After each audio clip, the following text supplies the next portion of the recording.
och stort välkomna tillbaka till MMA-panelen efter en fullspäckad vecka nu med UFC Sverige. Vi har ju under veckans gång varit igång med lobbysnack som många av er har följt oss igenom, och stort tack till er för att ni dels har kommit fram och träffat på oss på Fighterhotellet och ni som har tittat i er frånvaro. Hörrni, välkomna till studion. Tack så mycket. Erik Wallrolén. Yes. Hur är läget? Det är bara bra. Det var bra. Lite småtrött. Lite småtrött efter veckan. Exakt, det var en lång vecka. Tuff vecka, tuff fight, men det var alltid bra. Goda resultat för dig i alla fall. Goda resultat för oss. Vi kommer komma in på det. Yes. Vid din sida, det ökände Lars Kongo-Larsa Enblom. Ja, tack för att jag fick vara med. Välkommen tillbaka. Ja. Och du brukar ju, vi delar ju kontor här i stan, och inför varje MMA-panelen brukar du stå lite i hörnan och be och böna om att få vara med. Så att, ja, men så kan man se på det. Eller så ser man på det på det nyktra sättet, det vill säga att ni sliter in mig här och jag försöker gå ifrån. Men ja, vi kan lämna det. Någonting där mittemellan.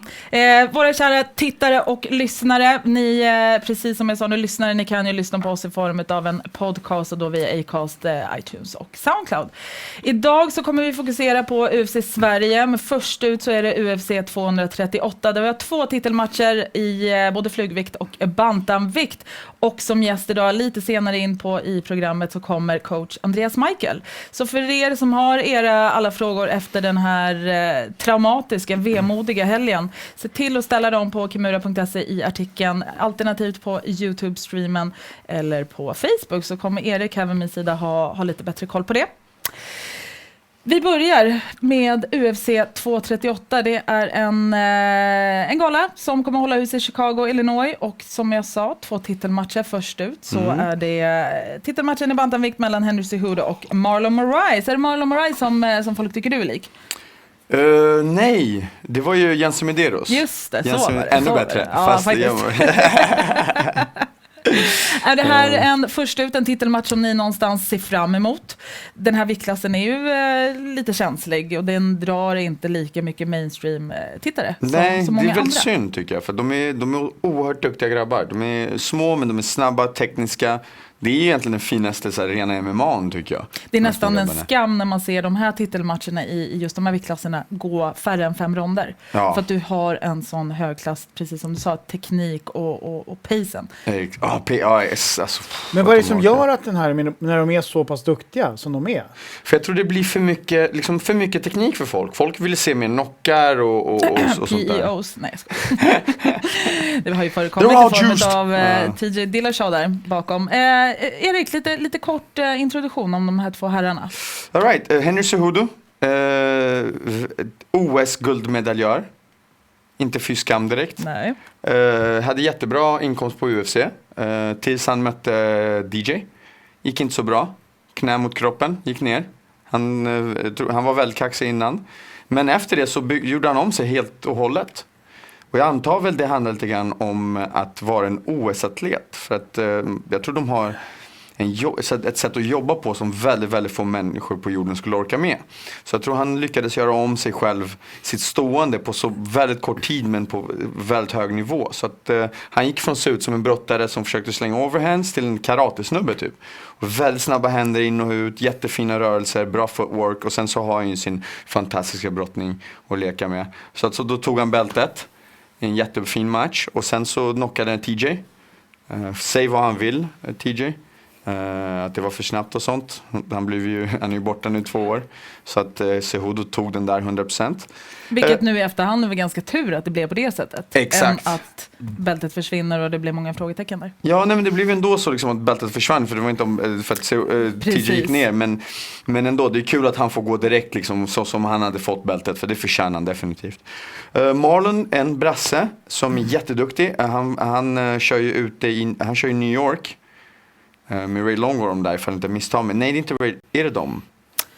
Bra fråga. Det låter bekant. Ja, nej, jag tror inte. Det är den andra killen, boxningscoach. Nu har jag tyvärr glömt det. Som sagt, jag är fortfarande ganska trött, men jag ska komma på det.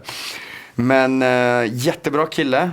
I början av hans karriär så var han ganska... Ja, men så att det blir lite hot-tempered liksom. Han var väldigt, har alltid varit så duktig sen början och sånt, men han läser dras med lite grann i krig och sånt lite för mycket, men nu har han blivit tålamodig, han är snabb, jättefina rörelser, han sparkar det fantastiska. Han släpper dem på ett ganska speciellt sätt där om du går in för att ta emot dem som många gör, då får ett knä istället att bli knockad. Det var så han har ju tagit ner 2 stycken. Aljamain Sterling fick den långa och så var den, glömt vad den andra var som fick den korta. Rivera, nej. Jo, exakt. Rivera fick knät, exakt. Nice. Han är med. Du kanske till och med får fältfrågor idag. Eller hur? Jättebra defense. Mot takedowns, väldigt bra mark, så det blir en fantastisk match. Jag tycker hela main card är jätterolig, tycker jag.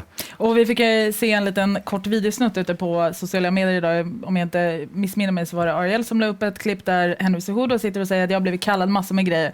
Champ här, dit och dit, men jag har aldrig blivit kallad för P-ordet, vilket han menar pound for pound king. Exakt. Så han skickar ut en liten sån här hey guys, John Jones, etc. Ja, min kille som står till med bältet bakom honom. Precis. Så det är inte han. Men det snacket kan han ju lägga ner. Pound for pound. Det har ju blivit väldigt mycket emotionella uttalanden ifrån Henry Cejudo sen han blev champ. Och det känns lite som att han dels försvarar sig själv och osäkerheten i och med de här lättare viktklasserna, att de inte får tillräckligt med bekräftelse. Och det såg man i form av DJ som lämnade. Lars, jag tror att han någonstans jobbar extra hårt för att lyfta viktklassen, för att synas och höras. Det tror jag säkert, men för det första så tycker jag han förlorade mot DJ möte 2 också. Så det här pound for pound, det tycker jag kan släppa. Han vann ju på pappret enligt domarna. Men nu har inte jag sett den matchen sedan den gick. Men det var min... jag bara, what? Så. Det är kanske något fel på mig, men det var en väldigt jämn match. Ja, men de här jämna matcherna brukar gå till champion. Men jag tror lite grann att UFC inte riktigt vill ha honom kvar där. Liksom, så. Varför inte? Alltså, det är märkligt. Har han större fanbase? Det är dumt att... Men jag tror det handlar lite grann, för de försökte ju allt med DJ. De gjorde ju för guds skull till och med en tuff bara runt omkring honom där den som vann mötte honom till slut. Han är inte en super karismatisk, alltså här, han är ju en väldigt trevlig person, DJ, så här, men han är ju inte så här slå på någon bad guy-grej eller säga några kontroverser. Det gör han ju aldrig. Nej, men även tycker jag, han är jättetrevlig och sånt där, men han har inte den här utstrålningen riktigt. Han känns bara som en everyday guy som har kommit hit. Och det gillar jag jättemycket. Jag förstår faktiskt inte varför folk inte uppskattar honom mer. Därför är det kul att One kommer förmodligen bli bra för honom. Jag tror att asiaterna kommer uppskatta honom mer. Han var ju lite illa ute i sin match där. Ja, gud ja. Det var inte någon solklar. Nej. Han fick gå på rutin och liksom... Alla som kom från USA har haft jättetufft i One. Vilket är kul tycker jag. Att det kommer en organisation som kan... Det kommer liksom en snubbe som ändå har varit med i snacket om pound for pound väldigt länge. Alltså, han var väl till och med pound for pound med ett. Och han var nära i mångas ögon okänd japan för oss i alla fall. Ja. Det var en japan, va? Ja, precis. Så. Hörrni, förlåt, det är en jätteintressant diskussion, men vi går tillbaka lite grann på den här. Precis, vi har väldigt lätt att komma av oss. Hur tror vi att den här matchen ser ut? Är det någon som har en självklar bild? Självklar bild har inte jag i alla fall. Jag tycker det är en väldigt tuff match att säga. För de två är så sjukt duktiga, men... Har inte Moraes otroligt många knockout-avslut? Han har ju det. Jag tror att Henry kommer säkert vilja bevisa att han är minst lika bra. Så vi kommer nog få se lite stående krig, tror jag. Det tror jag nog också. Och där sen tror jag om det blir för mycket... Ja, det är möjligt. Men jag tror Henrys självförtroende kanske... Jag tror att det är otroligt starkt. Tittar man på oddsen ifrån Unibet så är ju mästaren underdog. Ja, just ja. Så 1,83 på Marlon Moraes och 2 gånger pengarna på Henry Cejudo. Det är ju intressant. När jag såg också så tänkte jag, shit vad jämnt det är. Henry är inte större favorit än så. Men han är ju underdog. Jag såg ju fel. Han är ju det. Jaha, förklara. Ja, men det är det där, jag är så dålig på det där. Jag bettar ju fel hela tiden. Men jag tror det handlar lite grann också om att, liksom, att jag tror många förväntar sig att han kommer vilja visa att han är pound för pound och kommer vilja köra stående med Moraes. Och hur bra han har blivit på den här korta tiden så tror jag att Moraes har fortfarande ett övertag där. Och jag tror du som sa precis att han har otroligt bra självförtroende och ego just nu. Det kan hjälpa honom, men det kan vara lite grann hans downfall också. Att han accepterar för mycket gå in i Marlons game bara för att kunna bevisa att han är pound för pound när han börjar snacka om det. Och där tror jag liksom kan bli lite grann hans fall. Men jag blev jävligt imponerad av Cejudo när han... Om det var mot DJ han torska och sen gick hem och tränade striking. Han kom ut som någon jävla vilket jävla flow han hade i sitt Ja, stående. gud, ja. Hela hans stance det är var bara, annorlunda. har den här snubben kört karate i 20 år? men Eller någonting. Liksom. Det är ju så svårt att se någon ändra stance sådär. Det är ju liksom... Men det kanske är om man har OS-guld. Ja, men man det har är som OS-atlet. muskelminne fast MMA, kampsportsminne, någon form av... Men jag tror att är man OS-atlet, då liksom man har en work ethic som är above average, alltså långt upp. Så jag tror det handlar lite grann om det också. Det ska bli intressant att se hur den här matchen slutar. Kära tittare, se till nu att ni interagerar med oss. Vi har Erik Wallrolén, vi har Lars Enblom här i studion. Lite senare in på programmet så får vi coach Andreas Michael hit. Så alla frågor som ni har, se till att gå in på kimura.se och kommentera. Ni har alternativt vår YouTube-stream som ni även kan kommentera under. Och jag lägger in lite information för er där ute. Ikväll 10:30 vår tid så kommer jag gästa The Luke Thomas Show. Där vi kommer prata om just Alexander Gustafsson och hans karriär och försöka prata så gott som vi bara kan. För det är ju en av våra största idrottsstjärnor. Kanske kommer in på John Jones också. Det tror jag, och det är ju lite Luke Thomas som startar igång hela det här drevet mot speciellt John Jones. Det vore kul om ni kom in, fick snacka om lite om det också. Det hoppas jag faktiskt, för det finns väldigt mycket att prata om där. Jag tror det skulle vara väldigt svårt att inte snacka om det. Känns som. Svårt jag att håller låta bli tummarna. Jones. Där har ni det, 10:30 eller 22:30 ikväll, The Luke Thomas Show. Så men den skulle du vara med live eller var det? Precis, så vi är med via telefonsamtal. Ja, hon har redan meddelat oss att efter hon har varit med där, titta inte henne i ögonen längre. Okay. Man går in med...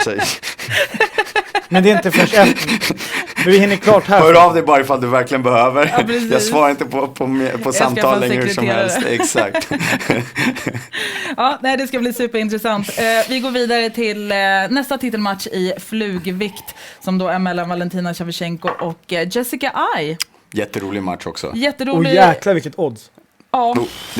De har ju tagit bort en av tvn så jag måste vända mig. En av tvn är kvar på pitches. Wow. 1,09 på Valentina Shevchenko och 8 gånger pengarna på Jessica Ai på Unibet. Okej, jag tänkte, det här hon är stor favorit, men det där var kanske inte en stor favorit. Det där är ju det bara... där är ju... De ger henne 0,000 chans liksom. Varför tror vi att det är så här, Erik? Så som Shevchenko har visat sig in i den där buren. Hon är så allround, hon är så krisp i sina slag, sina sparkar. Det är verkligen jättesvårt att förstå hur Jessica skulle kunna vinna även, speciellt eftersom de är båda stående. Men det känns verkligen som Valentinas striking är 2 snäpp över. Så jag tycker inte att det ska vara så där stora odds, men absolut så ska hon vara definitivt. Deras record skiljer sig inte så jättemycket från varandra. Nej. Skillnaden är väl att Valentina har betydligt många fler avslut än vad Jessica Ai har. Och så har hon ju mött alla de bästa också. Så att, ja, Amanda inklusive. precis. Så att, Det var en decision, va? Ja, det var jättetajt. Det var inte alls några lätta matcher. Och det är liksom... då är ju det en viktklass där Valentina egentligen är lite liten. Exakt. Ja. Och det är väl det som gör att det är sån här discrepancy, skillnaden. För att, jag menar, kolla vad Amanda gjorde mot Cyborg och kolla hur det gick mot Valentina. Så det är väl det folk tar lite grann liksom i. Det känns lite som att utvecklingen hos tjejerna går lite snabbare än vad det kanske gör hos herrarna. Just för att nu har den kvinnliga divisionen någonstans hittat sin plattform och nu börjar det hända. Ja, man vet hur tjejer tränar, det är fler tjejer på gymmen, man embracear det lite mer. Men jag tror det är lite grann liksom att de går igenom det som killarna gick igenom för några år sedan. Så just nu har man några monster där på topp, men snart så kommer det komma flera förhoppningsvis. Känns det lite grann. Så vilket jag tycker är jättekul. Och jag måste säga att tjejerna många gånger, de är så sjukt underhållande. För de ger så mycket, de är så aggressiva hela tiden. Många killar känns så mycket, de är så rädda att bli av med sina jobb. För tyvärr är det så många killar så det är lite enklare att bli av med sina jobb. Och så är det lite svårare att komma in också. Men tjejerna ger sitt allt och det här kommer vara en bra fight. Även hur den än slutar så vet jag att det här kommer bli en bra fight. För tror vi att det slutar med ett avslut? Eller får vi se? Det här, 5 ronder? Jag säger 50-50. det är lite svårt. Det är garderat, eller? Verkligen. Jag tror faktiskt att Valentina avslutar. Kan man spela det på Unibet? Matchen går till avslut. 50-50. Kan man kryssa in? Nej, men jag skulle nog kunna säga att du kan spela över under 2,5 rond. Ja, just det. Ja, det kan man göra. Så då kan du lägga 50 kronor. Man spelar över och under 2,5 rond. Precis. Ja. Det finns jättemånga roliga spel ute på Unibet. Och speciellt under live-bettingen. Ja, det är kul. Det tycker jag om att betta. Det skulle jag ha gjort i helgen, men jag glömde bort för jag var så inne i matcherna. Ja, men det är väl Det bra var kul. egentligen. Den risken kul. finns. Ja, det är det verkligen. Det var ju så många svenskar med. Man sitter bara... Ja, verkligen. Precis. Ska vi gå över på nästa match eller har vi någon relevant fråga där som rör just den här matchen eller Jag får matchen kolla lite tidigare? grann här. Det var ganska mycket frågor. Nej, det blir här. avslut. Det blir avslut. Det blir avslut. Ja, det blir. Rond 2,3. Men vänta, fick inte du in något bra spel i helgen? Ja, var nära. Du hade du Bea på submission som gav 20 gånger pengarna? Ja, sen hade jag... Vad hade Hade jag du mer? Bea på submission? Ja. Och sen hade jag... jag hade Sirvan på submission. Sirvan? Sirvan gick inte. Nej, vänta. Nej. Rosta. Mac vann. Okej, Mac Ja, vann. Mac Men vann. jag hade Bea... Nej, nej, Länsberg på decision hade jag. Okej. Ja, men det var rätt. Ja. Och sen, jag hade ett par sådana här riktiga högoddsare. Sen var det en sista match som tyvärr inte gick in. Ja. Jag vill jättegärna snacka om Lina sen. För det, Vi kommer definitivt komma in på Lina. Vilken prestation. Alltså. Lina. Ja, rysningar. Verkligen. Chills. Ja, hon har fått supermycket uppmärksamhet. Det var ingen fråga där som vi tar nu.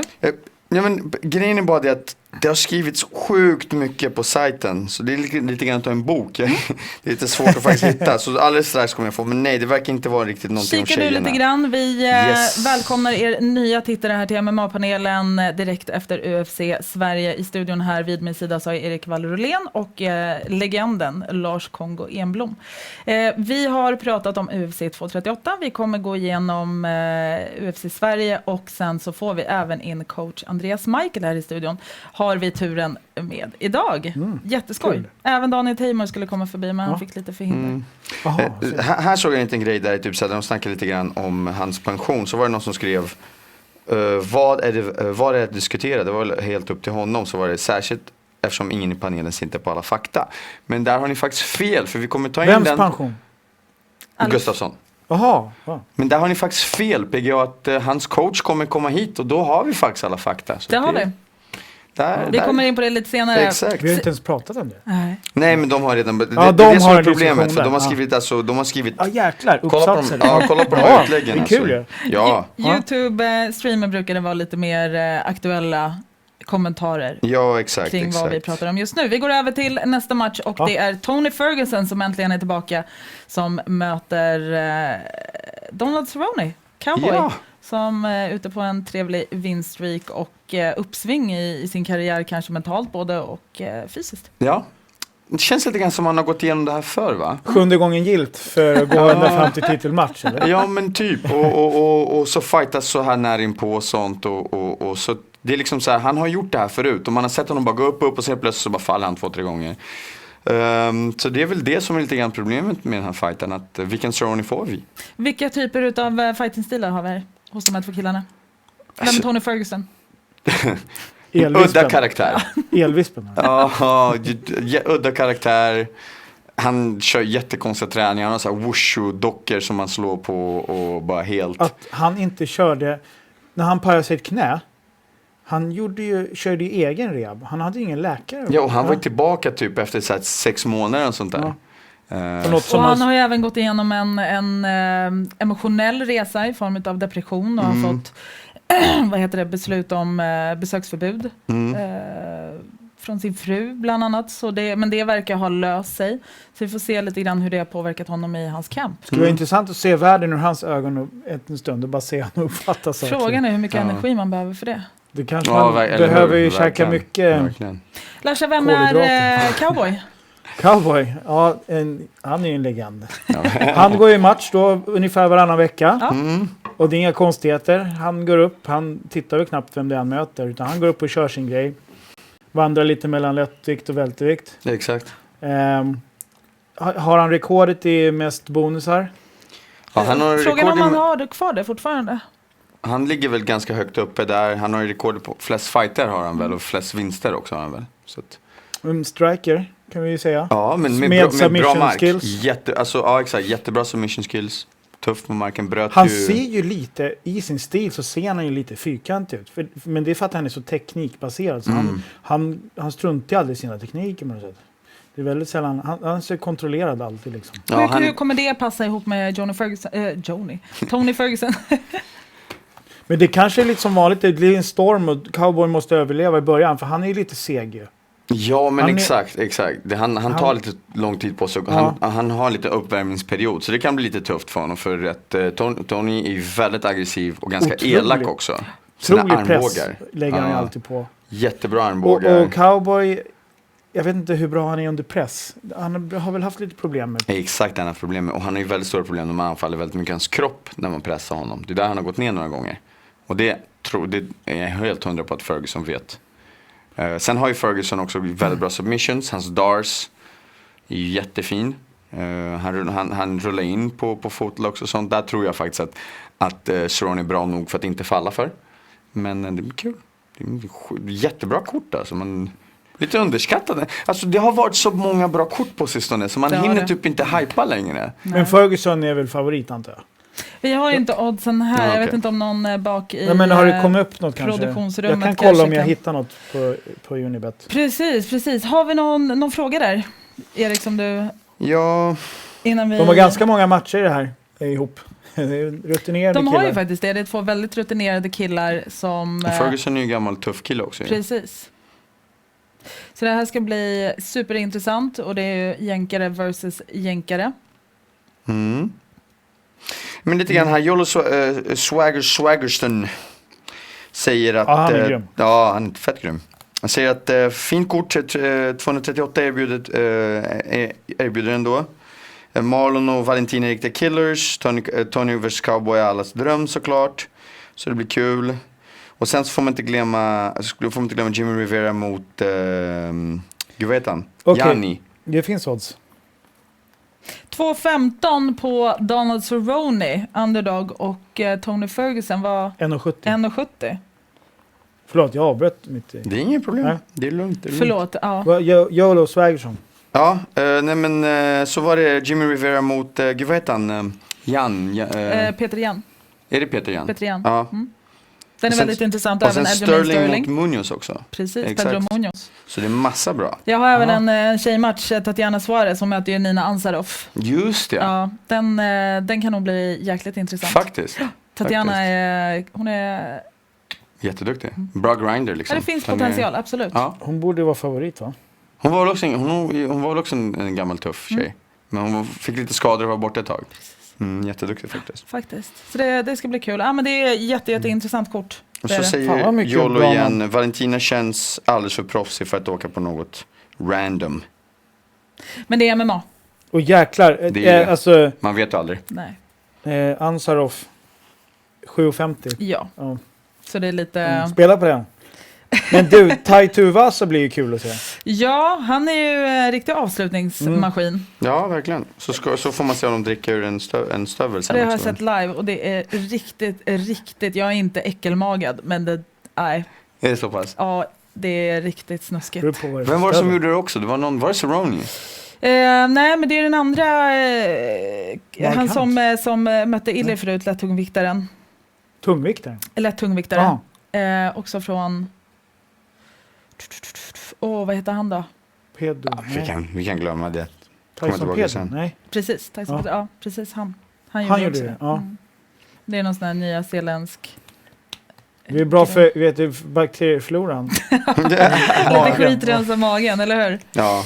Vad tycker ni? Ska vi gå vidare in på UFC Sverige? Absolut. Om vi inte hade någon fler. Den här matchen blir ju fyrverkeri, hoppas jag. Vi vet redan det. Ja. Det här kommer bli superbra match. Och precis som Jolo Swaggersson sa, det är en drömmatch. Verkligen. Som vi äntligen får se. Nu håller vi tummarna. Det är fortfarande några dagar kvar så att det inte någon blir skadad. Ja, och se till att inte ha några sladdar runt kameran.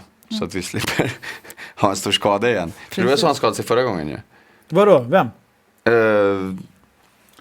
Tony. Han skulle, efter intervjun skulle han gå ut och så fastnade hans fot på en sladd och så pajade han hela knät. Precis. Väldigt klantigt. Ja, verkligen. Ja, Lars Enblom. Vi behöver din stol. Ja.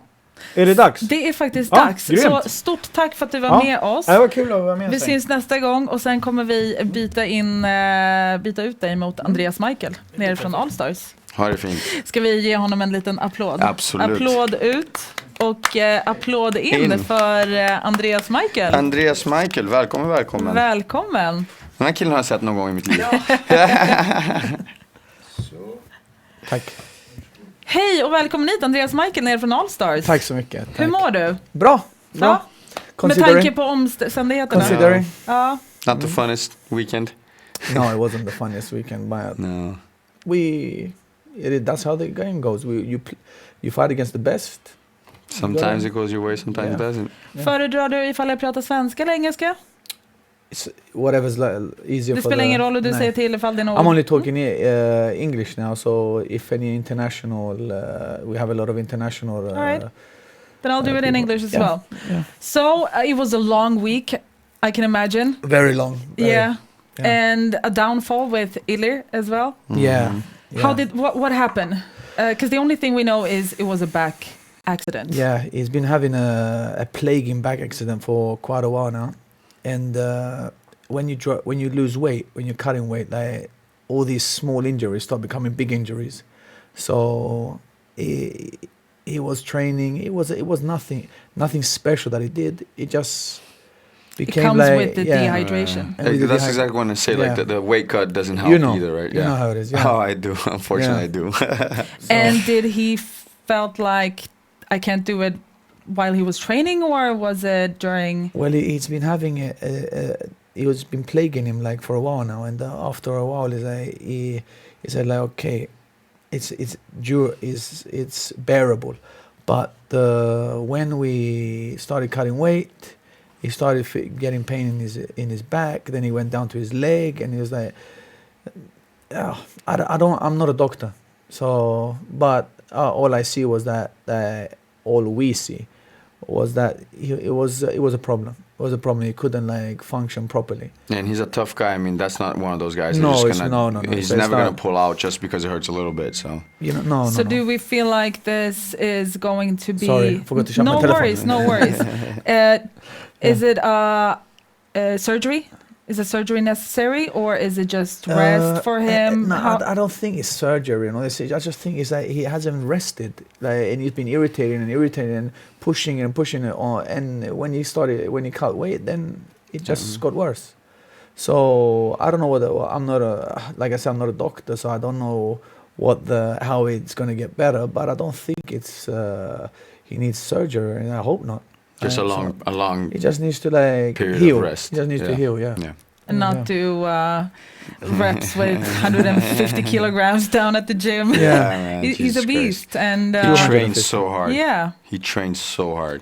It's a monster. So that was a very sad moment to hear.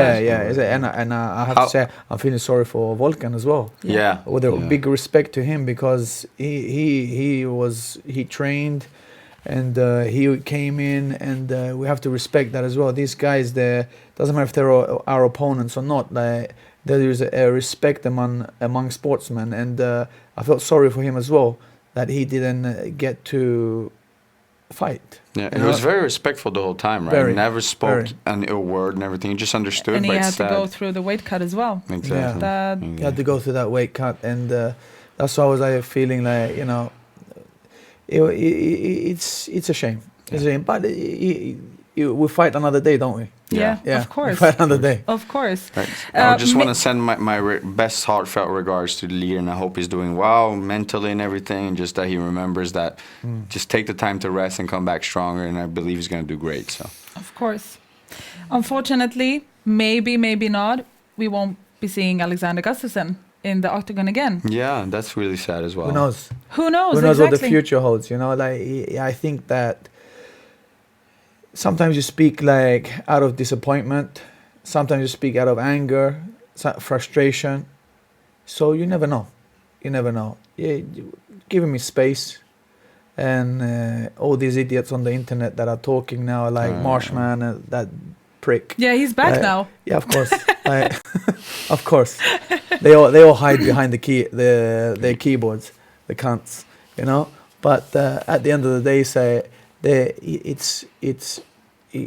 we're there, we're doing it, we know what it takes, and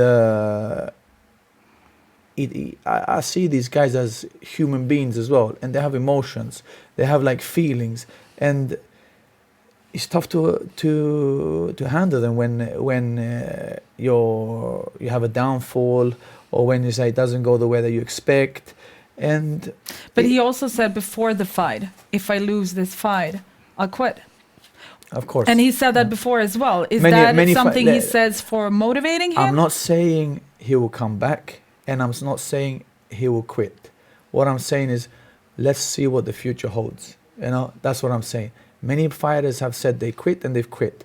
Many champions have said they're retiring, and they've come back. Yeah. You know, so, but with that said, we just have to give him his time. We have to give time and respect that. We have to give Ili his time to heal. Yeah. We have to give Alex his time to heal. Is the psychology, and see where that leads and to. Alex, as we know, many of us has read the book that he wrote, and we know him since 10 years back. He's a family guy. Yes. And he has 2 kids now. He has a wonderful wife. Is that something that has affected his decision? That he wants to spend more time with the family? Of course, that's something that's affected his decision. That's something that's affected his fighting as well. You know, that's because now, before when you're young and you haven't got anyone, and you're a little bit more reckless. You don't care. It's like you take more chances. You go out to out of the country for training camps for maybe 10, 11, 15 weeks. Last time before the John Jones fight, we were away for 11 weeks, which I have no problem to that. Because many people say that Andreas is holding Alex back for economic reasons. He's pulling him from going out of the country. He's doing this and that. It's actually not my decision. You know, he's a grown man. For me, I thought that the best thing for us would be to have a camp out of the country, to get more UFC fighters involved in this, to get more world-class fighters involved in this, in grappling, in striking. This, we have a lot of world-class fighters at the gym, but it's not enough. You know, when it's minus 10 here, or 5, and it's 2 hours or 3 hours or 4 hours of daylight here, who wants to come to Sweden? It's very hard. People are telling us crazy sums. They want $5,000 for 2 weeks to come down, plus their expenses. It's not logical. It's not reasonable, you know. Yeah. Because what happens is that if that guy, which is, I'm not going to name any names, but what happens to that guy if he gets injured, you know? We need bodies. We need world-class bodies that can keep you sharp and keep you ready. These guys, they train all the time with themselves, and they get used to the train, how each person reacts. They get used to each other, you know, and that they fall into this comfort zone. But would you see Alex go to Alliance back again, or any other gym? That first of all is let us want to fight again. Yeah, that's step one. Yeah, I'm thinking that's step before one. This weekend. Then number 2 is we just have to see where Alliance would be one of my choices, absolutely. But then you say you're going to get all the guys here just starting right. Why doesn't he go here? You're holding back. There's nobody there and all this. Relax. I got this. You understand? I'm not the one that's Alex is a grown man. And he makes choices what's best for his family as well. You know, he has 2 kids. He has a family now. It's not like he was when he was 18, 19, 20 when I met him. You know, it's 12, 13 years ago. People change. Lifestyles look differently, you know.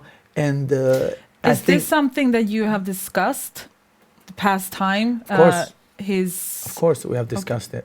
But, you know, he has 2 lovely kids. I'm a godfather to one of them, you know, proud. And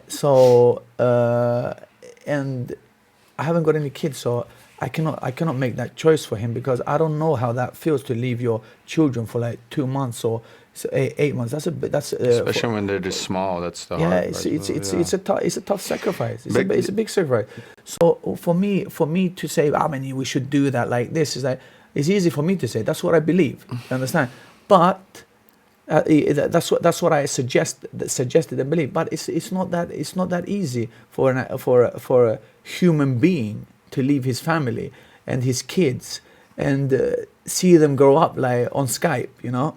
How did Alex feel on Sunday morning? Was he relieved? Did he have that feeling of relief? Or no, he wasn't relieved. It's because he knew that he could win that fight.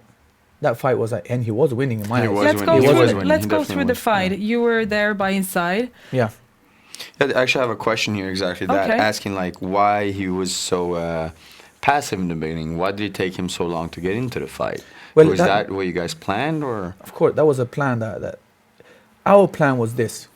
You see that like Anthony Smith, he dies down he's always like very aggressive in the beginning.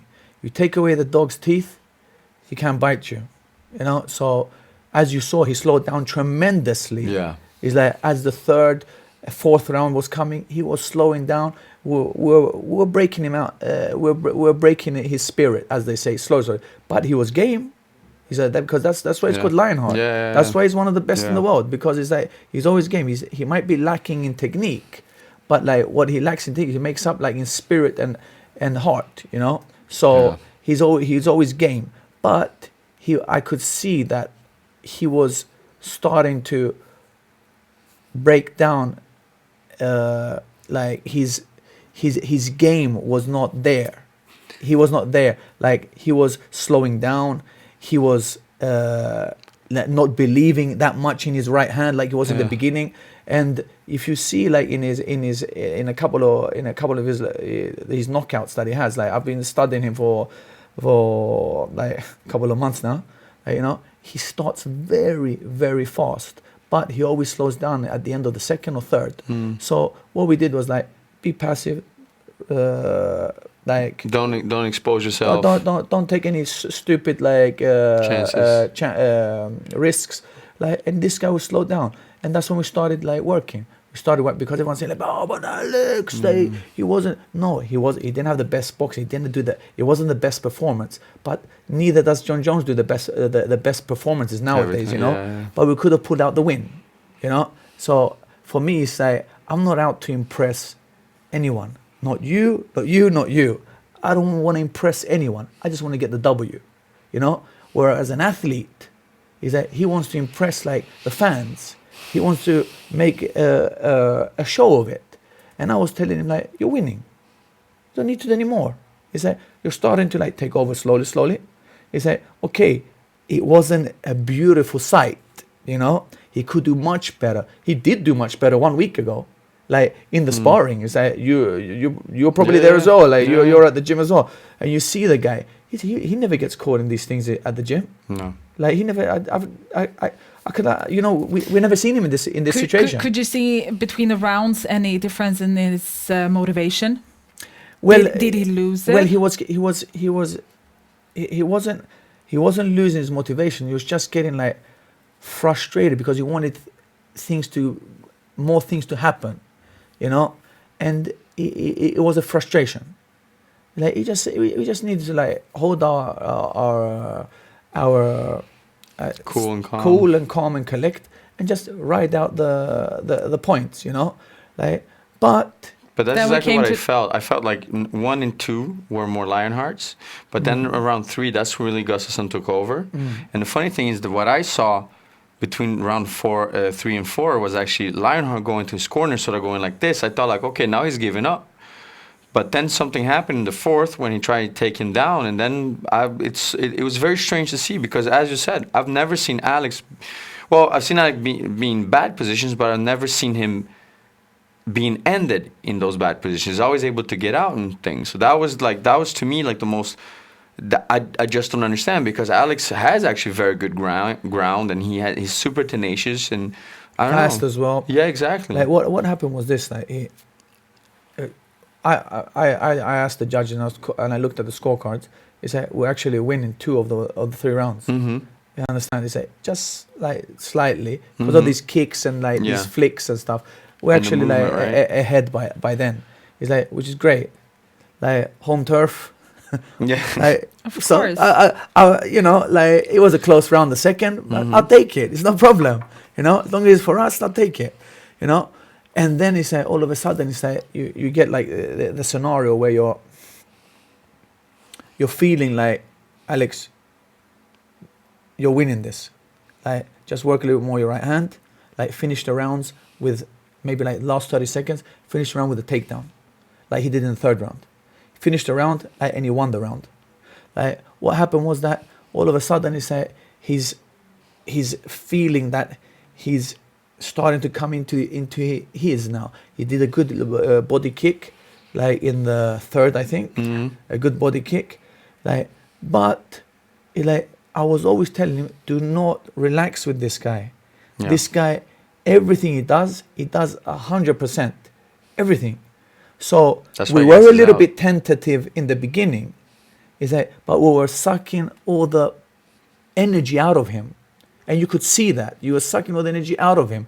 And I believe that if we didn't make that mistake, like where the scramble, when he scrambled to the cage, And he gave us back. Yeah. and instead of like getting the overhook or the underhook, so you can't take the back, is that he put his right hand on the floor. He Exactly. moved in Yeah. towards Instead of him. to Yeah, Yeah, exactly. Like, Smith's left. so if he was like this and Smith was here, he put his hand where his belly was and put it on the floor. So it was like this. Yeah. So Smith took his back, and he never does this. I've never seen anybody take his back. Nobody ever takes Alex's back. Yeah. Is a natural instinct reaction that he has.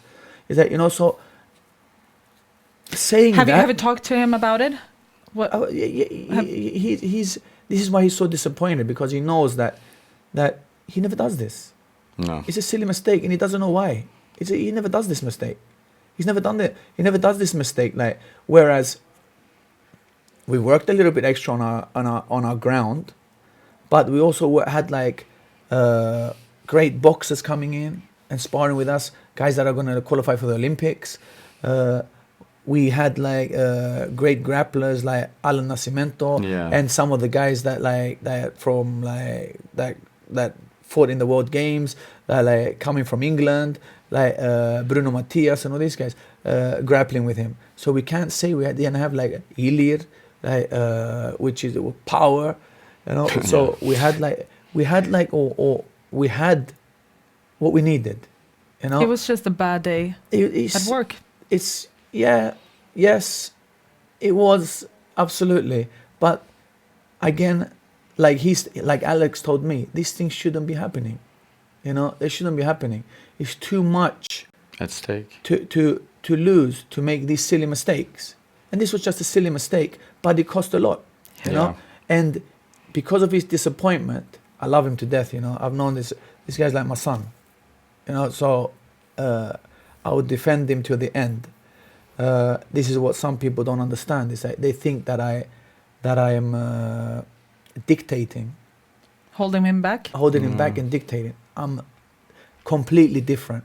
I'm suggesting and I'm pushing, and because of care. I care, you understand? This is the difference. I don't take 30, 40, 50, 60% like these urban legends going around are, you know. Like it's reasonable, and it's something that I share with the team, you know. So, But it's something I have to say. I see you every day with him, and I see how much you take care of him and how you do absolutely everything for him. You know, you're not the coach that just stands there and says, do this, do this. It's like, I've seen you fix his drinks, like post-fight, everything. You're always with him and stuff. So me being in the gym scene, like, that's what we see. It's the care that you have for this guy, you know, as you really, like, you in some ways cuddle him, you know, and take care of him. So that I've seen it myself. There's no, you're not, you know, you're called a general, but that doesn't mean that you're on top of him yelling and telling him what to do. I'm not on top of anyone like exactly, that. exactly. Not at all. Do we have any good questions from Let's our see. viewers. I'm actually having a little bit of trouble with the internet, but it's more like that. You know, people are talking about a little bit. How is his body doing? Does it have anything to do that his body is perhaps aged a little bit more than he's 32 years old? It's Because that a lot of you know injuries and what stuff. you know what I think is like it's every athlete has like injuries. Like it's not even about that. You know, like when he's an elite athlete, like The body's 100% not supposed healthy. to make this exactly. When he's an elite athlete, 100% healthy, it's about like we have gotten a little bit too comfortable, you know. It's that comfort, and we need to. What do you mean by how you train? You know, or? an athlete when he has nothing, is like this is the biggest example that I always give all the fighters. I say to them, like, if I give you like 10 t-shirts, okay, like, and I give them to you, those 10 t-shirts will not mean anything. You've gotten them, understand? They're a present that you're getting, understand? But if you're fighting for each t-shirt and you're paying out of your hard-earned money for each t-shirt, that t-shirt represents a struggle. You're not comfortable just giving them away or just having them or just getting them, you know. It's like we're trying to get, and this is the thing, we're getting everything now that we didn't have before. Before we didn't have a cage. Before we didn't have like we had judo mats. It's like you lose a kilo of skin like on the floor when you're like when you scramble, you know, or when you go for takedowns. It's like we didn't have like wall mats. We didn't have like you know, all these things. They kept us hungry.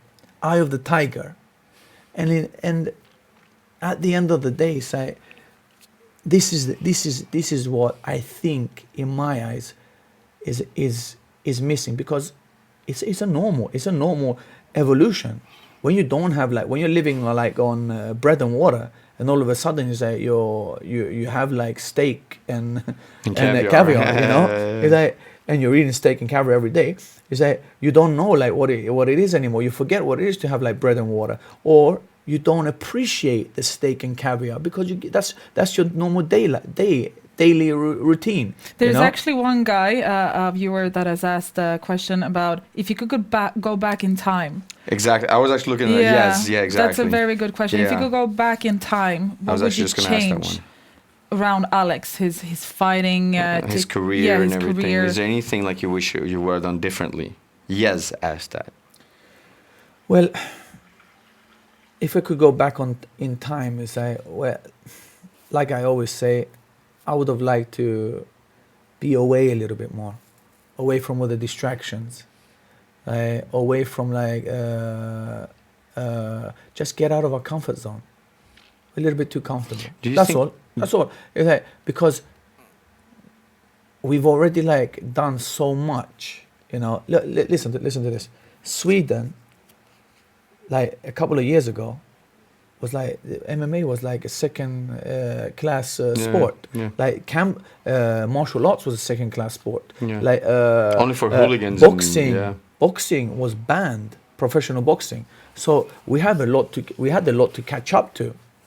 And with the thanks of like the pioneers and like Alex, it's like all of a sudden it's like if somebody told us like 5, 6, 10 years ago, like we'll say like we take it as early as like what do we say, like 6 years ago, before All Stars opened, okay?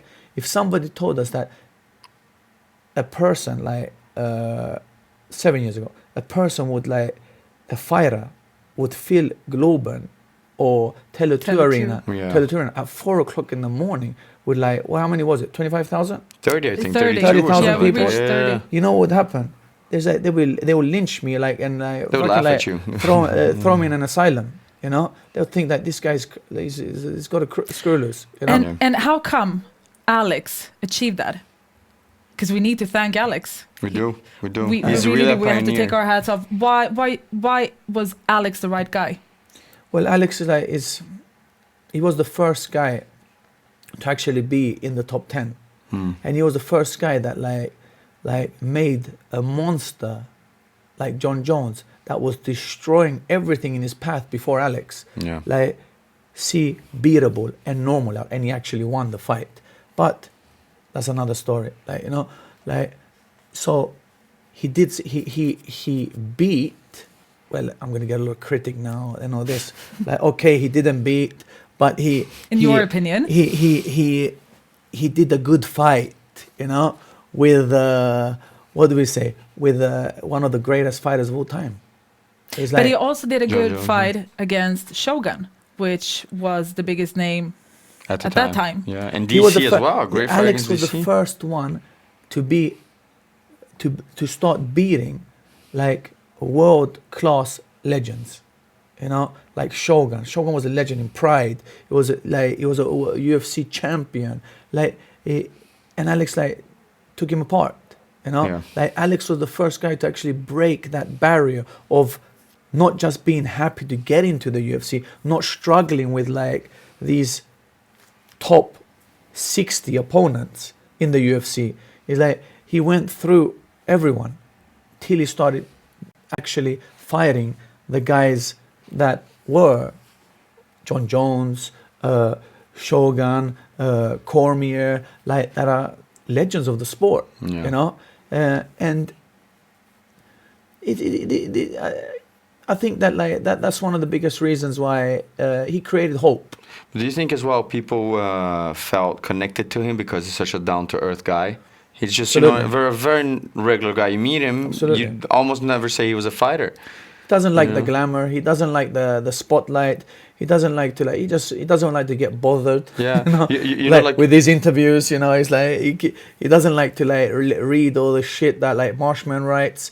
You know, I'm on you, riding you, fucking riding you. I'm telling you. We're gonna figure out who it is. Yeah, We one will. day, I'm gonna find you. I'm gonna find you, man. We have Be we have actually a couple of comments that says that the motivation started lacking after John Jones. It was actually the first time. The first. But he was gonna meet John Jones in an immediate rematch, right? But he No, hurt it his was knee, it was right? it wasn't an immediate rematch. It was maybe about a year after that, or 1.5 years after that. But then he had an operation on his knee. Yeah, exactly. And then he became Anthony Johnson. Yeah. And we had struggle. We were struggling with his knee. We were struggling with that. He couldn't run. We were doing swimming as cardio and things like that. It was a mess. The same with the second John Jones fight. A mess. It was a total mess. What people don't know with that is there's a lot of things that people don't know about the second John Jones fight as well. Such as that I had a private meeting with the Golden Snitch in my room. Such as we didn't know if we were going to get the fight. You were there, Isabella. Yes. We didn't know if we were going to get the fight till the day before, you know. And you asking normal questions, you got scorned and laughed at, and you weren't allowed to do your job as a journalist because there's some questions that we're not allowed to ask. Is it? Because yeah. It was a storm. And did that affect Alex? Well. But it can't be easy having to travel, right? From the day before. It's not even that. It's from thinking that you're not going to get the fight to actually changing your mentality and saying, okay, I have to win the fight as well. These are two different things, you know? Mm-hmm. Worrying about if the fight's going to happen or not, because Nevada was putting pressure on California back then, the commissions, to actually okay, I hope I get the fight now. We might not get the fight. I might not fight. And you're having that stress to, okay, now I got the fight. The day of the fight is 100%, you know? It's two different, you know, wanting to get the fight and actually fighting to win are two different things. And that's where I admire John Jones, because he's an animal. Yeah. It's he doesn't give a fuck. Nor outside the cage. Or inside. Yeah, exactly. Yeah. He's very mean inside the cage. I respect him as an athlete because he's a great athlete. You know, I respect him he's a phenomenal athlete because he has an iron will. But as a human being, from all the things, you know, I'm not perfect either, by far. You understand? I'm not one to judge. But and then he got tested positive 5-6 times before the fight. That, all the things he did, and there's no question that he's a very difficult human being. He's not a Perfect guy. But respect to him is that because no matter what happens, he's got an iron will. He keeps to his game plan and he pulls out the W. You know. So. And how did Alex react to John Jones' tweet about him feeling sad? No, I don't know. It's like the guy. All these guys, you know, they're a part of a team, an era. So when one person quits, like it breaks the chain. Like it's like Cormier, John Jones, Alex, like they're a part of this like legacy. Like so of course like Cormier. How is this gonna affect the 205 division now? Alex leaving. Well, is this gonna stir things up? Maybe get new guys up there, some interesting fights, or is it gonna go the other way? Maybe I don't see anyone that is right now like extraordinary. You know, I don't see anyone that is like Volkan was like knocking out guys like in like no time as well. Yeah. But then you say you get tested and you're found wanting. You know, like but he's a phenomenal athlete. Again, I'm saying he's a great athlete. He's got power in like, and I've seen great changes in Volkan in his last fight as well with Dominic Reyes, which I think he won. Like you know. I think most people do. But I don't get impressed with these fast knockouts and these I want to see a person and what he's made of. I want to see him go through the grind. I want to see more skills. I want to see more what he has like in his skill set. You know, like and just knocking somebody out like here and there is like it doesn't really show me like what he's made of. You know. Then there's my question. How do you feel about Ratchik now that he said that he's faster than John Jones? He could take him and everything. Well, I know. He came and trained with us. Rakic is like is a good athlete. He's like I know. How long ago was he? This was like 3 years ago. Okay. Yeah. So he was good back then. Now he's gotten a little bit stronger, a little bit more confidence from all the wins. So he's a menace, you know. But if you judge his last fights with Devon and all this, it's like you see that it's nothing like outstanding. You understand? It's like but he's growing. So don't misunderstand me. He's growing, you know. But in my eyes, Jimmy should have never taken that fight. It's like I don't understand how the UFC can treat like somebody that has 3 losses and put him against like a top contender. It's like he should like build him up. And slowly, like... Who did you want to see against Jimmy? I would have liked to see somebody like Shogun. Yeah. Yeah. Like that would have been like a nice fight. Somebody like Glover. Yeah. You know, like not an up and coming like young lion. He's like Jimmy's at the end of his career. It's a huge risk. Yeah. But he's at the end of his career. He's at the end of his career. It's like, what good was that fight? Yeah. Jimmy's he has like 3 losses and he's at the end of his career. Why did he do that? Yeah, it wasn't fun for anyone seeing that. It wasn't just. It really wasn't. It was one of those things like when we're talking about the Brazil card. Yeah. This card was a little bit like that as well. It was very bittersweet because you know like and I heard before the coaches said that nobody wanted to take that fight, and I really understand because he gave so much to the UFC. And he had such amazing fights. I mean, his fight against Thiago Marreta was amazing. Even though he lost, it was really fun. Amazing. And I totally agree. Treating him that way and giving him up to the young lions, just to be able to like show him, it wasn't. It's not nice, man. It's not nice because it's like that's actually mean. You exactly. It's like you know they take care of guys like Nogueira. You understand? They should be taken because Jimmy's like a pioneer in British MMA. Like, you know, one of the first guys to like be on the main card, like filling up the arenas over there. Like he's a stand-up guy, and I didn't think that like that matchup was good for him. And unfortunately, it led to Jimmy Manuwa being knocked out in a very spectacular, taken but gruesome fashion. To hospital. Yeah. I met him the day afterwards. No. He's okay. He's okay. I haven't met him. He's physically. Fine. And I agree that he should retire now and stay with his family, look for better ventures because. He's not making any money in the UFC. Yeah. And he nobody ever does. Yeah. He has some plans doing his own business, which sounds really, really good. He feels like he's going to be at a good place. That's Just good. give it some time. Yeah. Jimmy's like a stand-up guy. I love him to death. And he's a part of the family. You know, he's like, this is not a chapter that's ending. It's a chapter that's beginning because we're all going to be together. We're going on holidays. We're all like grilling. He's coming to our houses. This is the relation that we have. It's like, so no. And we also sad to break the bubbles. Sad to break the bubbles, guys. No, I'm not ripping them off. We're not ripping them off. Yeah, because we saw him and we see him as a part of Swedish MMA. Exactly. He's a part of it, and we wish him the best in the And future. what a warrior! He always goes out on the shield. Always goes out on and the I shield. think that was the problem. Like it was getting to a point where he was losing in such way that he was gonna start risking brain damage. I mean, you can't be knocked out like that all the time. And the UFC, as you said, wasn't taking care of him. No, they were doing the contrary. They were giving him to guys who's gonna hurt him because it's the end of the career. He might not be as hungry, and it's difficult getting into it. I mean, I was there in the locker room before he went out. Like I was rooting for him so much, and to have to see that, it's like it hurts you, man. It really does. I'm going to say it like this: like there's different stages in your career. Like you usually can see who will succeed or who will not. Understand? In the early parts of your career, like you get fed. You're getting fed. Can we take Jack Hermansson as example? Yeah, Jack. I had him. I thought he was going to lose against Jacare. So did like half the world. Yeah.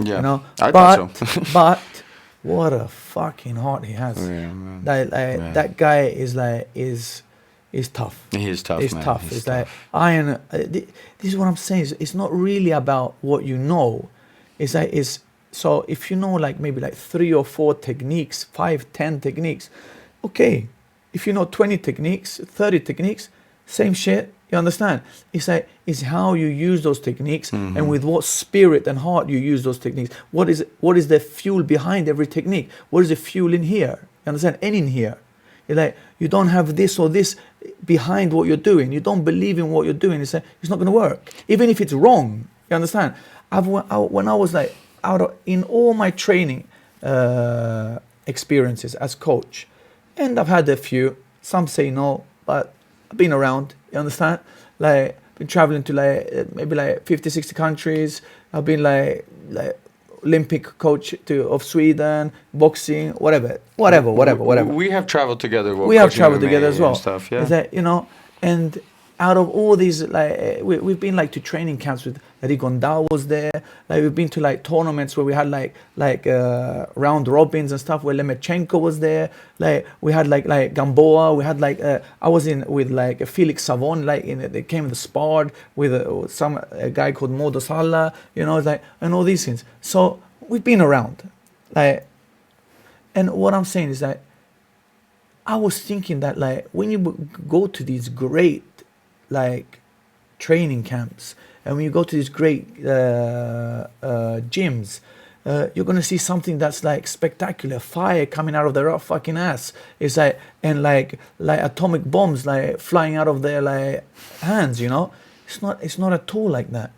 It's they are constantly repeating and perfecting the basics.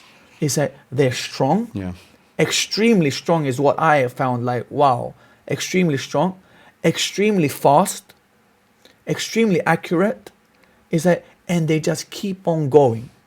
That will is they have to win everything they do. They have to win. It's a competitive environment. Once that competitive environment is lost, and it becomes very comfortable and friendly, then you're not testing yourself all the time. And I don't mean you have to get your ass kicked like in every session. What I mean is you have to come out of your comfort zone.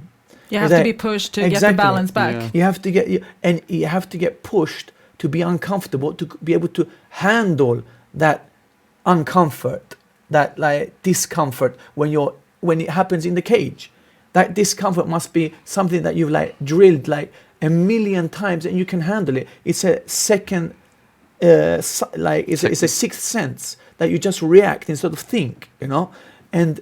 This is the things that I noticed when I was traveling around back then, and I still notice nothing has changed. They're not learning super techniques and things like that. All they're doing is they have great sparring partners that test them.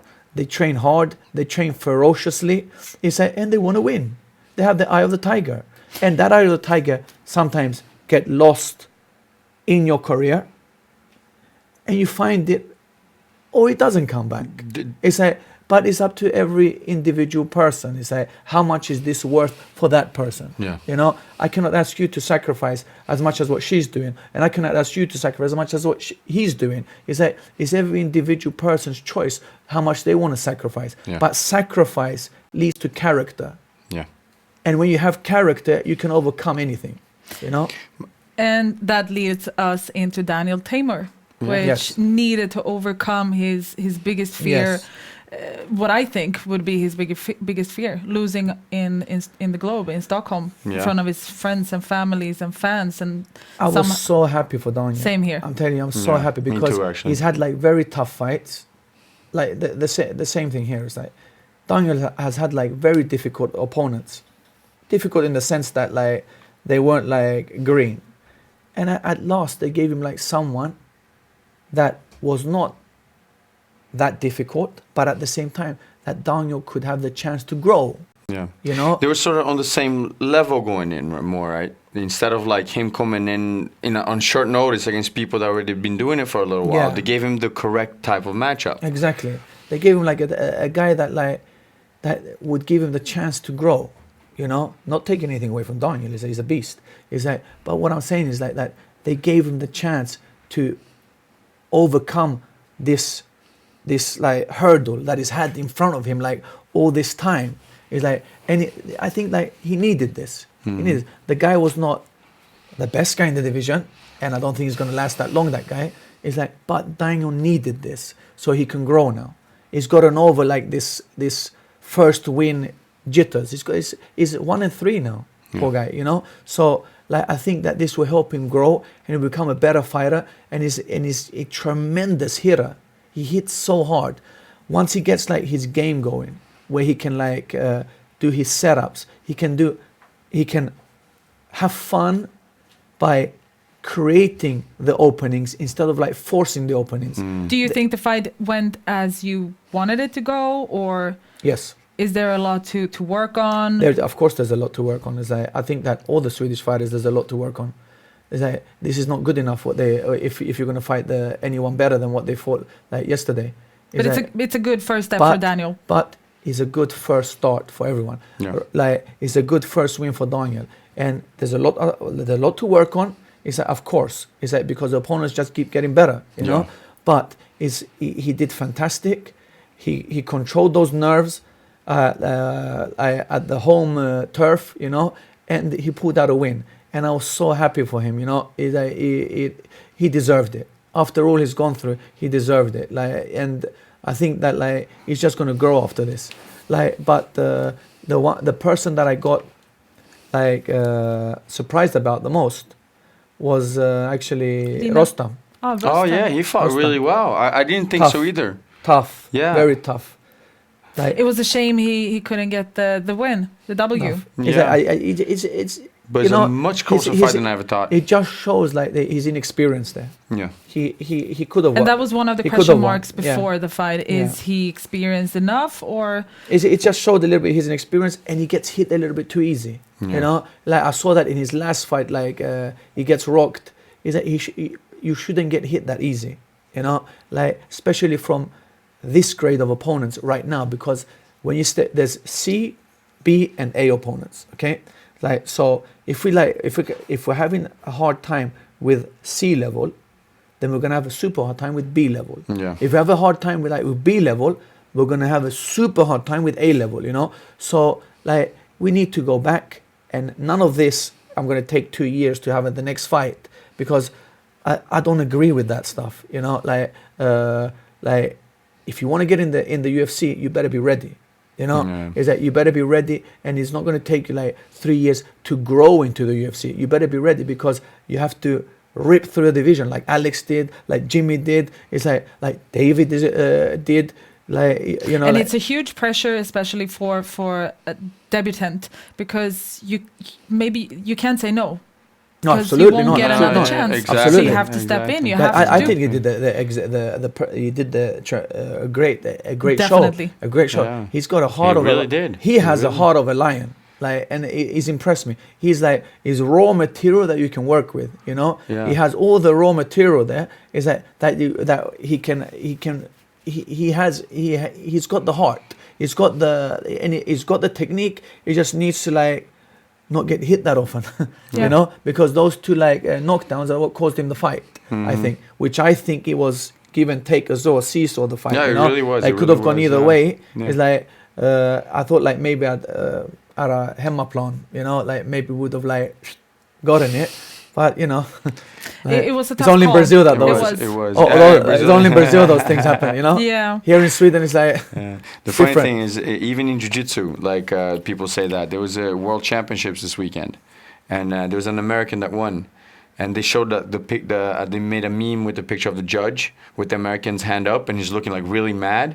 And it's like, God damn it, he won by submission. I can't give it to the Brazilian. yeah.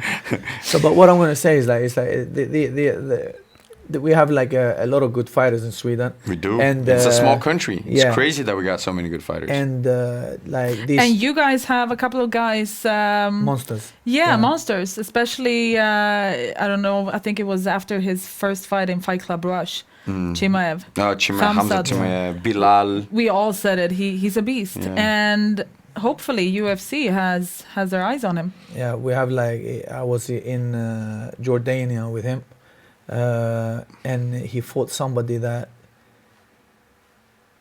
they didn't give him the script that he was meant to lose. They didn't give Kamsa the script. You know, he didn't follow the odds. Like the guy was like training with Usman and all these guys, and they were telling him like they were telling us that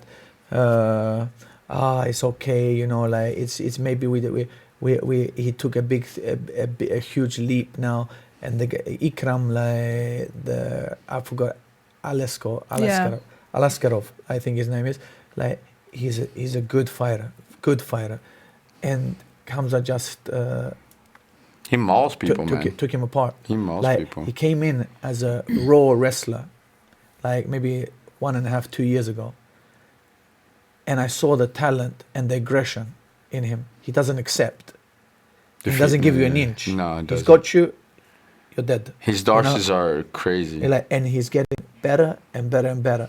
I train him like I do 4 sessions a day with him. I told him once that like Mayweather, where I was watching like 3 hours. I was watching like how the Mayweather shows, the old shows, like I was training, and I saw like one of the Pacquiao's physical coaches. He moved camps and went to Mayweather. His name is like Arosa. Like I can't remember his first name anyway, but he was with Pacquiao many years, and like Maidana and all these guys, and he's a very famous physical coach for fighters. And when he changed camps and he went to Mayweather, and I was telling this to Kamsa, like he said like this guy, he said, and as Mayweather was like, he just finished like a 45-minute non-stop sparring, like it was in the doghouse where he's like switching sparring partners and just bringing them in. He's like and just switching all the time. He's like not resting. They're resting, but as soon as they get tired, he switches them. You know. And what do you call it? Meat? No. Shark Tank. Shark Tank. It's a Shark Tank, but they call it the doghouse. Doghouse. You know. Right. The ring is the. Shark Tank is more doghouse. the wrestling You know? lingo. Yeah. But what happened was like, then he went on the bag and he was doing another 45 minutes. And he's like, then he went and hit and was punching the speedboard. Then he went and he was punching like with the weights. Then he was doing abs. Then he was doing neck. And he goes, I've been around. I've been training elite athletes, but I've never seen anyone like train for like 3 hours now and take one stop. 3 hours this guy has been training. He's a beast. Like, and when I said that to Kamsa, he goes, okay. So he woke up like in the morning, went for an hour jog, then he did pads, then he did the sparring, then he's like he rested at lunch, then he did another 2 sessions at night. So he trained the same days like for maybe like a month. He was training like 4 to 6 hours a day. And he always does rubber bands, always also. Always. So, yeah. So everyone crazy. out there, keep an eye on Khamzat. Yeah. Does he call himself Chimaev or Borj? Borj Chimaev. Borj. Borj. But I think Yeah. he wants to change from Borj, right? To the what was it? The Chechenian Viking. I He don't said know. something like that. That's nice. But like the wolf, I know him as the wolf. Yeah. And then you have Jonathan Vestine as well. We have Jonathan Vestine, hard worker. another beast. Who- His fights do not do justice for him. No, his PFL fights did not They- do him they- justice. Not at all. He's a shadow of what he's in the gym. But we Yeah. haven't seen enough of him. No. That's we the need to problem. see more Soon. of him, and we know Soon. that it's difficult to match him with the Here rest in of Europe, Europe. it's almost impossible. Yes. Nobody wants to meet him. But now maybe after the PFL And we ones, had like Yuri as well, pros Czech, top Yeah. Czech. Like Yeah. he won like the rising title. oh yeah. The guy that I think that he won it. He beat King Mo. Yeah. And Carl Arbeksson actually fought him as well. Yeah. Like he won the rising championship. Super nice guy. Yeah. There's like, a couple of good prospects down there. Yeah. We're unfortunately gonna wrap this up with Yeah. the last couple of questions. Yes. One question Sure. that I also have in mind is if, we're only putting an if in there, Alex comes back, should we aim for heavyweight or still in 205? 205. 205. 205. Like, well, you know, it's not my decision. Yeah. It's like we have to sit down and talk. I'm going to give him my perspective on things. It's like, and then he's a grown man, like everyone is. Like, and I just tell them like, this is what I believe, and this is what do you want to do? This is what I believe you should do. You should never be a dictatorship, because it's like you can never get anyone to work with all his heart on doing something he doesn't believe, you know. And it's like at the end of the day, it's like you want somebody to train hard and love what he's doing. Remember this. This is what I keep telling everyone. If you don't love what you do, it will not love you back. Yeah. Remember this. It's like I have never seen anyone be good at anything they don't love. You know, point blank. It's like love what you do and it will love you back. The day you stop caring and loving and enjoying what you do, and I don't mean like, oh, this guy was cool and shit like that, you understand? It's like you have to be hungry like a pack Passionate. of wolves, like a lion going out there and going for the kill, you understand? Eye of the tiger. It's not fun training every day. It's not fun like suffering. What's fun is like the victory, being victorious, conquering, the conquest, you know? That's what's fun. You have to think that like the reward is greater than the sacrifice, and that will make your sacrifice enjoyable. You understand? Yeah. Which leads me to my last question. Or do you have a question? Yeah, I have a quick question. It's just, do you feel that this retirement right now is the best way for Alex to get away from everybody's eyes and everybody's trash talk and all the pressure to put on him, and maybe he finds himself again? It's his way to sort of like go away for a little while and find his love, like sort of understand what happened to his career at the end, and just find the love again and find like the spirit again. If he finds it, he comes back. If he doesn't find it, maybe he, you know, like he just continues on. I'll tell you the truth. It's like, is there trash talk? I don't know. Maybe. Of course. Like standard. It's like, Unfortunately. So that's everyone's entitled to their opinion, you know. But let's think of it like this. Alex like is a homegrown fighter, made like with these, you understand? And the team. Like I'm just one set of hands. You understand? There's many sets of hands that like help out. But these were the first set of hands, you know? Like, and he's a homegrown fighter. Like nothing special in the beginning. Like I had him like working like intense, exactly like Kamza. Like he was a product of hard work and dedication. And that's the only thing It's that like- can make you and get it's a shame that people slag him off and fucking like don't appreciate what he has given. He's like, don't appreciate like without him, where would we be? Yeah. Where would we be? That's a Would good we be? question. We would be just happy getting into the UFC, like being like in the top 30. We've been spoiled with six You know, events. 3 title fights, Yeah. And not only that, main events in every show he's done. Yeah. It's like, so like I'm thinking to myself like, give this fucker a break, man. Yeah. Give this guy a break. And It's it's like, not only that, look at the size of Sweden and look how many fighters we had in our home turf at these events. I don't think there's any country outside the really big one, Brazil, Russia, America, that could fill a card with as many fighters as we here in Sweden can in their own UFC event. It's amazing. That's He's what I our said. true and first Viking. Yeah. And it's like, And you that's know, it. like, but there's many other great fighters as well. It's like now we're just talking about Alex, you know. Now we're just talking about, but like there's many great athletes, there's many great up and comers, there's many great gyms, like exactly Reza, David, like you know, like there's many pioneers of the sport. It's like it wasn't single-handedly built, you know. But Alex was the first guy that that broke into that got a title fight, that broke into the top 10, and that was competitive with some legends, you know. And we have to respect that. That is true. Yeah. True words. Thank you very much for coming Thank here, you. Andreas Michael. This is not the last we will see of you. You're still running All-Stars, and Alex is there as well. We won't lose him. No. I'm going hunting with him. Yeah. Soon. So give our best Thank you. love from us you. and Yes, all please of Sweden. do. And I want to say one thing is that thank everyone for the love that I've gotten a huge amount of messages. I've gotten a huge amount of love. I've gotten a huge amount of hate. Focus on the positive. But yeah, I always do. It's no problem. So, like, this is something that I'm used to, you understand? So it's like, I would be surprised if it wasn't like this, you know? But what I'm saying is that even the negative is a positive because people care. Yeah. It's like if it was silence and nobody wrote anything, nobody said anything, nobody did anything, then it wouldn't be worth anything we've done. It's like just that we get this reaction, just that we get people writing, just that we get people like giving us that attention means that they're crying. And I'm sorry that I had a big old cry actually in the arena. And I'm crying as well. I'm crying as well. I wish we won. I wish we won. And say, you know, I do you think I want him to lose? Do you think I wanted Jimmy to lose? Of course not. But what I'm saying is that thank you, everyone. Thank you, and big things are coming soon. Trust me. Of course. Thank you very much for joining us. We're going to have a small talk after Andreas leaves us, and I'll see you next time. Thank you very much. Thank you. Just take Thank you, coach. Thank you.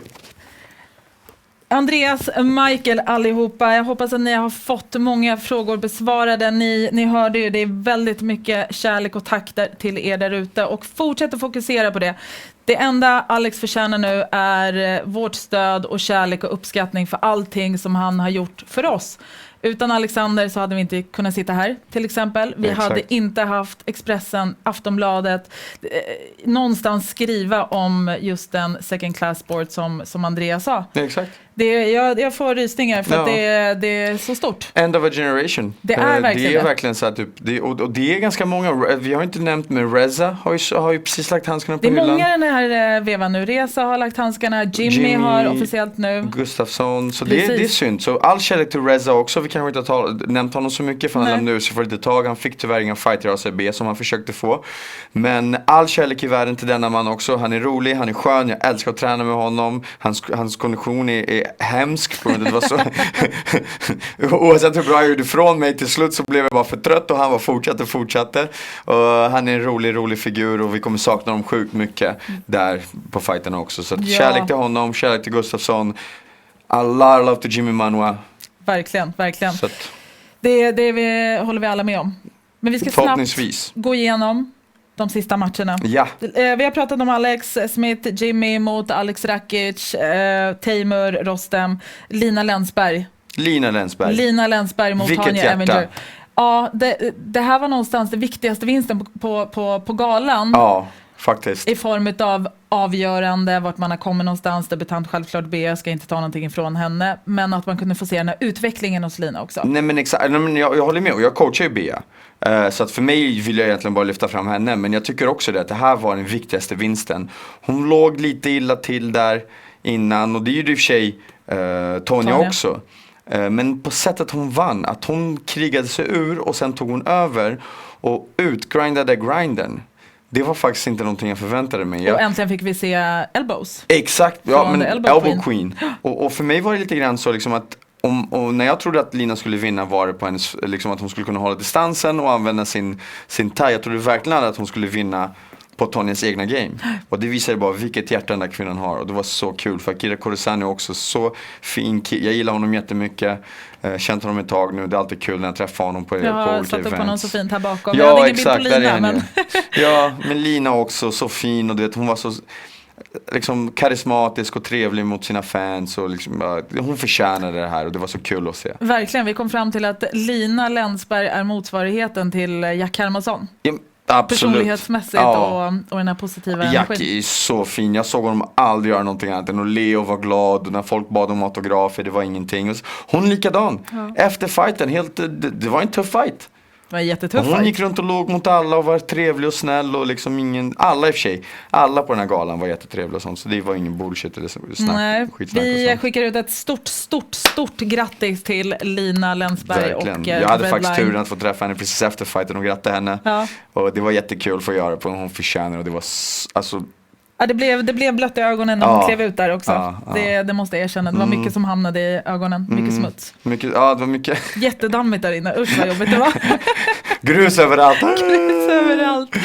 Bea Malecki. Bea Malecki. Jag höll på att gråta med hennes coach när hon vann. Alltså. Du hade ju äran att få vara i hennes hörna. Exakt. I form av grapplingsdelen. Exakt. Hur kändes det? Det här var ju första gången för dig så det var ju ett stort steg också. Inte för att du ska överskina hennes framgångar. Nej, inte på något sätt alls. Vi talar jättekort om mig. Jag har varit med i stora galor innan men aldrig i UFC. Så det var ju jättekul att få vara med där. Men jag och hon har haft lite grann en resa ihop. För några år sedan så började hon träna mera grappling. De skulle börja med MMA. Och vi blev väldigt bra vänner ungefär då. Och då började vi träna ganska mycket grappling ihop. Och igenom mycket saker bara jag och hon. Och då kom vi överens om att när hon väl kom med i UFC skulle jag få. För hon frågade mig någon gång, vill du ha någonting för det här? Så absolut inte. Men jag vill ha din hoodie med ditt namn på, det är det enda jag vill ha. Och det fick jag i lördags. Och så fick jag vara med när hon vann. Och det var fantastiskt. Hon gjorde så. Hon fick inte riktigt till sin plan som hon ville. Vad var planen? Cirkulera mycket, hålla henne på avstånd, mycket snabba händer. Hon sa själv sen, och det har jag har kollat på matchen ungefär 52 gånger redan. Satt på tåget i morse och kolla. Bara. Och det var verkligen så att Duda lyckades slå bort hennes jabb. Så hon fick aldrig 1-2, 1-2 eller 1-1-2. Utan hon slog lite mer än sig själv. Och det fick att henne, du vet, och det här har jag sett i fighters förut, när de inte riktigt känner att de får in de slagen de vill ha, så blir de lite grann på bakfoten, och det var det som hände. Men hon är en sån fighter att hhon gav inte upp en enda sekund, och när hon fick en enda öppning, och det var det som var skillnaden, Duda gjorde jättebra ifrån, så det här sa jag faktiskt till Duda efteråt. Jag hängde lite grann med brassan efteråt och sånt, och du vet, hon är från favelan och så liksom kommer från så låg nivå och sånt, och det är liksom, jag kände att jag behövde ge henne lite kärlek också, på grund av att en förlust för henne tyvärr betyder så mycket mer än vad de flesta har med att göra. Så det var ganska skönt att få vara lite grann med henne och vara motståndarens coach och ge henne kärlek, uppskattade hon så mycket. Och hon och Bea alltså alla, till och med Beas coach från Texas hängde lite grann med brassarna därefter. Vi satt ju alla och käkade ihop och sånt. Det var så det lite mer friendly. Inte lite, mycket mer. Alla satt ihop och det var jättemysigt, och du vet, och huvudcoachen då som kom från Fortis MMA satt faktiskt och snackade med hennes coaches jättelänge. Exakt, Saif Saud satt och snackade med hennes coaches jättelänge, för de har några vänner i kamen, och de känner ju min huvudcoach Allan Finfo sen han var 9 år gammal. Så det var väldigt mycket familj. Så då satt vi alla där och käkade faktiskt efteråt och sånt. Skön känsla? Underbar känsla. Bea satt med Duda bredvid henne och snackade lite grann. Jag översatte lite grann och sen så sprang hon lite iväg. Så kom Navonian-teamet, Akran Diaz och Leo Santos, som hade fantastisk knock mot Ray där, skotten. Och det var bara en underbar känsla faktiskt. Och Bea, som sagt, fick inte riktigt till sin gameplan. Men så fort hon fick en öppning så tog hon den så väl. Och jag kan säga att den där rear naked choken, det var det sides. Hur såg hon ut där? I ingångarna till rear naked choken. Du som är grappling. Fantastiskt. Hon söker den så bra. Hon söker den så tight. Hon behöver knappt sätta in hookarna för att kunna få den. Hon har så långa, korta ben i armar. Och jag fick den i mig. Alltså hon gjorde den på mig hela veckan. Och Said sa, vet vad, du kommer vinna med den där. Och mer sagt än gjort. Han hade helt rätt. Hon gjorde väldigt mycket fel också där. Hon öppnade upp sig väldigt lätt. Hon öppnade väldigt upp sig. Av Bea. Exakt. Ja, men det var alltså tekniskt sett var det inte perfekt. Men det var lite grann som Andreas sa. Tekniken behöver inte vara perfekt. Det är viljan det handlar om. Hon har viljan. Så att hon kommer komma väldigt långt. Och hon gillar väldigt mycket att arbeta hårt. Och hon har hittat sig själv på Fortis MMA. Och jag hade den turen att få vara med dem där. Och träna med Uriah Hall. Med själva coach Said. Och han är en fantastisk coach. Gillade allting han hade att säga. Och det är liksom så här, jag tror väldigt starkt på Bea. Jättekul. Hon har hittat rätt plats. Hon mår bra mentalt. Och det kommer bli bra. Det tror jag också. 28 september i Köpenhamn. Yes. Vi hoppas att Jack Hermansson, Calvin Gastelum, jag gör det. Ja, Headlinar det eventet. Vi har här. Lina, vi har Bea, vi har Rostem som ska få en andra chans, 100%. Alltså jag blev så David imponerad av honom. Ja. Ja, David, nu är det dags. Nu Come är on, det Sean faktiskt Shelby. dags. I'm gonna send this to you, man. Give the man a chance. Jesus Christ, you didn't put him in Stockholm, what's wrong with you? Now you better put him in Köpenhamn, because I saw you, man. I could take you, you're tinier than me. Med det sagt, Erik Wallrolén, tack snälla för att du var med oss idag. Vi hade lite problem med nätverket på iPaden, det var därför jag fick sitta och kolla lite grann. Jag ber om ursäkt att jag inte svarade på allting, men nätverket här idag var lite konstigt. Det hoppade lite av och på, så var det väldigt långa texter, så det gick inte för mig att gå igenom. Jag ber om ursäkt för det, men nästa vecka så. Vi tar med oss det till nästa gång. Exakt. Tack alla ni som var med oss idag. Mitt namn är Isabelle Kostic. Se till att ikväll 22.30 att ni tune in på The Luke Thomas Show där jag gästar och pratar om Alexander Gustafssons karriär, hans pensionering, förmodligen, vi pratar lite på det. John Jones kommer säkert touchas lite där. Förhoppningsvis så har vi henne nästa vecka. Hon har inte blivit för stor för oss. Jag är jättenervös ska jag faktiskt säga. Jag brukar inte vara nervös. Du ska inte vara. Du gör jättebra jobb det här blir alltid. jättekul. Och du är väldigt, väldigt kunnig. Det är det som är så kul att arbeta med dig faktiskt. High five. Du kan minst lika mycket som mig, om inte mycket mer. Så att jag behöver liksom aldrig vara orolig. Så fort det är något jag inte riktigt vet så kan du det. Så det är bara... Nu kommer kinderna fram. Tack snälla för idag. Vi syns nästa vecka. Och kom ihåg ikväll 22.30 Luke Thomas Show. Nu kör vi. Hej då. Tack.